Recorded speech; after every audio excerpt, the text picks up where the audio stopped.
Hi friends, வணக்கம். இன்னைக்கு நான் யோகா ப்ராக்டிஸ் பண்ணிட்டேன். நீங்கலாம் பண்ணிட்டீங்களா?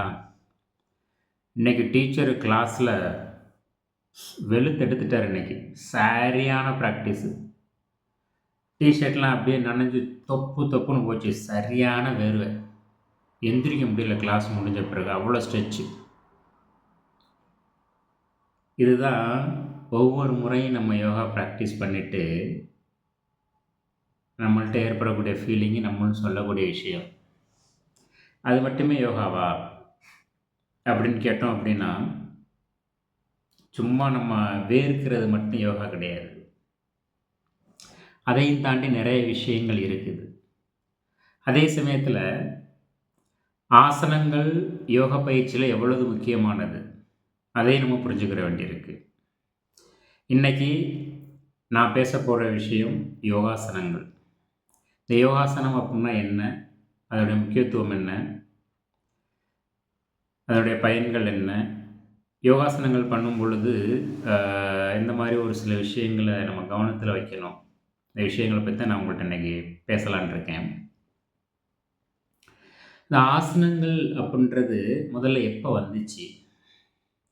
முன்னொரு காலத்தில நம்மளுடைய முன்னோர்கள், ரிஷிகள், முனிகள் அவங்கலாம் யோகா பிராக்டிஸ் பண்ணக்கூடிய சமயத்தில, அப்போலாம் யோகா அப்படின்னாலே மெடிடேஷன் அப்படி தான் இருந்தது. உடல் அளவுல எதுவுமே கிடையாது. யோகா அப்புட்னாலே உட்காந்து அ ஒரு தியானம் பண்ணி, அந்த யோக நிலைய அடையிறதுக்கு, ஒரு ஸ்பிரிச்சுவல் எவாலுவேஷன் அடையிறதுக்கான ஒரு பயிற்சியா தான் யோகா இருந்துகிட்டு இருந்துச்சு. அப்படி சொல்லும் பொழுது, இந்த ஆசனங்கள் அப்புட்ன்றது எப்ப வந்துச்சு? ரொம்ப முக்கியமான விஷயம் இதில நம்ம புரிஞ்சுக்கிற வேண்டிய விஷயம், தியானம் பண்ணணும் அப்புட்ன்னா மிக முக்கியமான விஷயம் என்னது? நம்முடைய உடம்ப ஒரு இடத்துல அசையாம, ஒரு நிலையில வைக்கணும். அந்த மாதிரி தியானம் பண்ணக்கூடிய சமயத்தில நம்முடைய உடம்பை எந்த விதமான அசைவும் இல்லாம ஒரு இடத்துல வைக்கிறதுக்கு நிறைய அதில கஷ்டங்கள் இருக்கு. அதத்தான் நம்முடைய முன்னோர்கள் அத உணர்ந்தாங்க.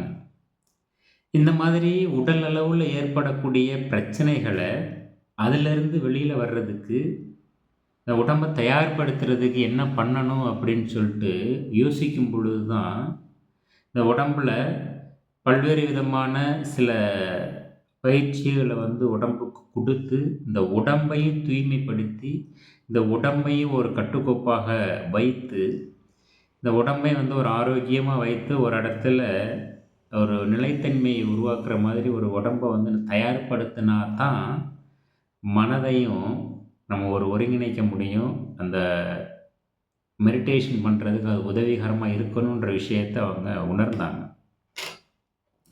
அந்த மாதிரி யோசிக்கும் பொழுது தான், யோகாசனம் அப்படின்ற விஷயமே பிக்சருக்கு வந்துச்சு. அதுக்கு முன்னாடி வரைக்கும் நெறைய யோகா அப்புட்னாலே உட்காந்து சில ஒரு சில ஆசனங்கள் மெடிடேட்டிவ் ஆசனங்கள பண்ணிட்டு, அ தியானம் பண்ணக்கூடிய ஒரு சூழ்நிலை தான் இருந்துச்சு. அதுக்கு பிறகு தான் யோகா ஆசனங்களுக்கு மிக முக்கியத்துவம் வந்துச்சு. ஹಠ யோகாவுல ஆசனங்கள் மிகப்பெரிய அளவுல பேசப்படுது. ஏன் அப்படின்னா, ஆரோக்கியமான ஒரு உடம்பு இருந்தா தான், ஆரோக்கியமான ஒரு மனதை நம்மனால உருவாக்க முடியும். பலவீனமான உடம்ப வச்சுக்கிட்டு, ஒரு ஒரு இடத்துல நம்முடைய சிந்தனைய ஒருங்கிணைக்கிறது அப்படின்றது ரொம்ப கஷ்டமான விஷயம். திருமூலர் கூட தன்னுடைய திருமந்திரத்தில, அ ஆரம்பத்தில அவரு உடம்புக்கெல்லாம் நிறைய முக்கியத்துவம் குடுக்கல.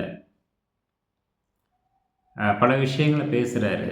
ஆனா, ஒரு கட்டத்தில அவரே சொல்றாரு, "உடம்பை முன்னம் இழுக்கென்றிருந்தேன்" அப்படின்றாரு. உடம்ப பெருசா அவரு முக்கியத்துவம் குடுக்கல முதல்ல. அதுக்கு பிறகு தான் உடம்ப பத்தி அவர் பேச ஆரம்பிக்கிறாரு. திருமூலர் சொல்றாரு, "உடம்பார் அழியின் உயிரார் அழிவர், திறம்பட மெய்ஞ்ஞானம் சேரவும் மாட்டார். உடம்பை வளர்க்கும் உபாயம் அறிந்தேன், உடம்பை வளர்த்தேன், உயிர் வளர்த்தேனே."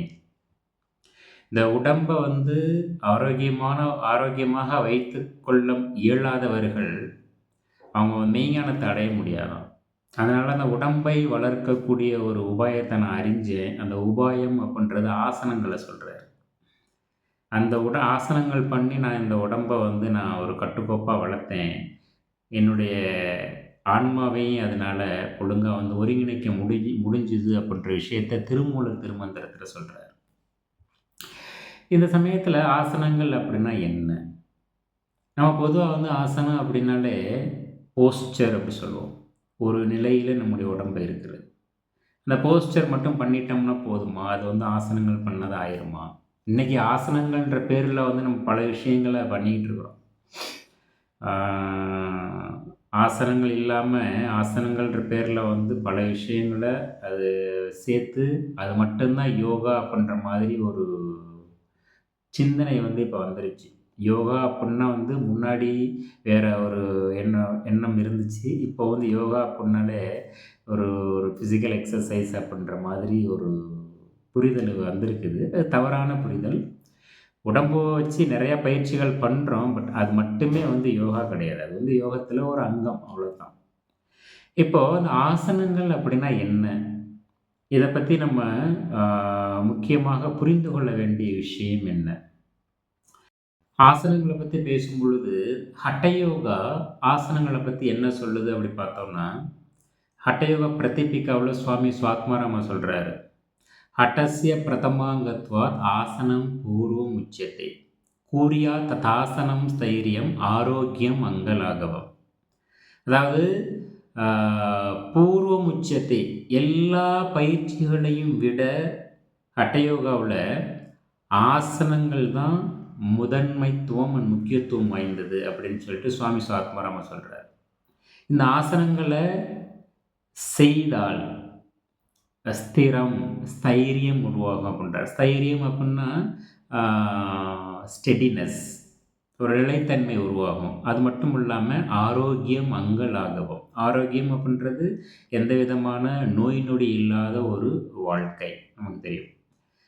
அங்கலாகவும் அப்படின்னாலே அங்கம் அப்படின்னா நம்மளுடைய உடம்புனுடைய பகுதிகள். ஒவ்வொரு உடம்புனுடைய எல்லா பகுதியும் நல்ல ஒரு ஃப்ளெக்சிபிலிட்டி வந்து உடம்புல வந்து ஒரு காற்று போன்ற ஒரு நிலைமை, ஒரு லைட்னஸ் ஃபீலிங் வந்து வருது. ஸ்தைரியம் கிடைக்கும், ஆரோக்கியம் கிடைக்கும். அதே மாதிரி ஒரு உடம்புல ஒரு லைட்னஸ் வந்து உருவாகுது அப்படின்றத சுவாமி சுவாத்மாராமா தன்னுடைய ஹட்டயோகா பிரதிபிகாவில் சொல்கிறார். சரி, இதை பற்றி பதஞ்சலி என்ன சொல்கிறாரு அப்படி பார்த்தோம் அப்படின்னா, ஸ்திரம் சுகம் ஆசனம். ஆசனம் அப்படின்றது ஸ்திரம் சுகம் ஆசனம்.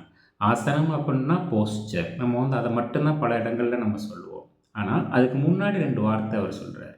ஸ்திரம் சுகம் ஆசனம். ஸ்திரம்னா என்ன, சுகம்னா என்ன? ஸ்திரம் அப்படின்றது ஸ்டெடினஸ், சுகம் அப்படின்னா கம்ஃபர்டபுள், அதாவது எளிமையாக அதாவது பண்ணுறது, அதில் ஒரு சந்தோஷம் கிடைக்கிறது, ஒரு பீஸ்ஃபுல் கிடைக்கிறது.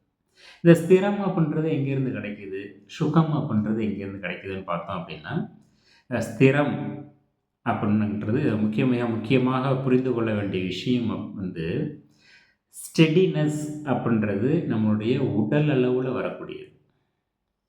சுகம் அப்படின்றது நம்முடைய மனதளவில் வரக்கூடியது. இது மிக முக்கியமான ஒரு புரிதல் யோகாசனங்களில். அதாவது குறிப்பாக பதஞ்சலி சொல்கிற விஷயங்கள். நம்முடைய உடம்பு ஒரு ஸ்டெடினஸை ஃபீல் பண்ணணும், ஒரு ஸ்திரத்தன்மையை ஃபீல் பண்ணணும்.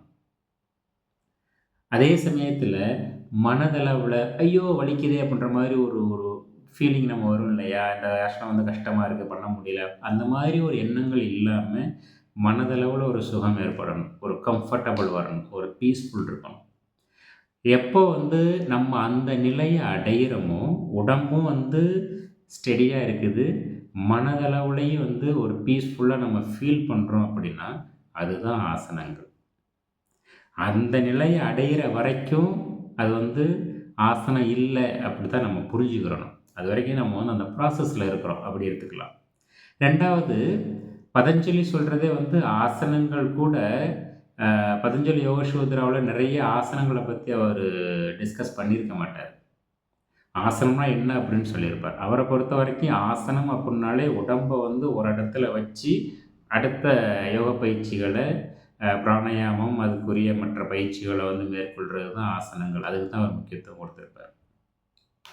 அதேமாரி திருமூலர் ஆசனங்களை பற்றி சொல்லும் பொழுது ஒரு சில ஆசனங்களை குறிப்பிட்டிருப்பார். உதாரணத்துக்கு பத்ராசனம், கோமுகாசனம், பத்மாசனம் இந்த மாதிரி ஒரு சில ஆசன நிலைகள் பேரை நேரடியாக வந்து அவருடைய திருமந்திரத்திலே சொல்லி அதை இப்போ இந்த மாதிரி செய்யணும் அப்படின்றதையும் திருமூலர் தன்னுடைய திருமந்திரத்தை சொல்லியிருப்பார்.